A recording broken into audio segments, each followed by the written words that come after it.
এই ধরনের অঙ্কর সমাধান করতে গেলে তোমরা সবার আগে কি করবে, যে এই যে রুটের বাইরে যে সংখ্যাটাকে আছে এটাকে আমরা নিয়ে চলে আসবো ডান দিকে। কিভাবে করব দেখো, √8 আছে, তাহলে √8 লিখলাম।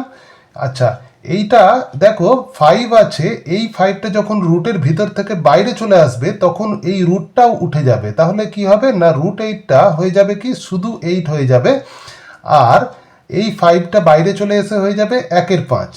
আর এখানে গুণ চিহ্ন দিয়ে আমরা এই যে পাওয়ারে 5/2 আছে 5/2টাকে লিখব।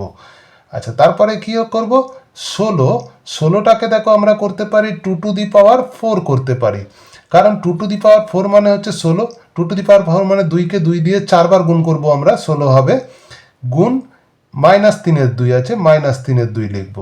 তারপরে কি করব না, তারপরের স্টেপ হচ্ছে যে দেখো 5 5-এ কেটে যাচ্ছে, তাহলে এই 8টাকে আমরা লিখতে পারি 2^3, মানে হচ্ছে 2^3 মানে 8, কারণ 2কে 2 দিয়ে 3বার গুণ করলে দেখবে 8 হবে। এইবার দেখো নিচে হরে 2 আছে, এর নিচে আমরা 2 লিখব, গুণ, এইবার দেখো এখানেতে 2 2-এ 4 কেটে যাচ্ছে, তাহলে 2^2 3 গুণ করে দেব, মাইনাস আছে যেহেতু -6 হয়ে যাবে। এইবার কি করব, দুটোরই বেস 2 আছে তাই 2 লিখব, আর পাওয়ারে দেখো 3/2 আছে আর -6 আছে তাই -6 লিখব। এইবার কি করব, বেসে 2 যেমন আছে থাকবে, পাওয়ারগুলো আমরা সরলীকরণ করব। 2 লসাগু হলো, এখানে থাকছে 3, মাইনাস এই 2কে 6 দিয়ে গুণ করব, 6 2-এ হয়ে যাবে 12।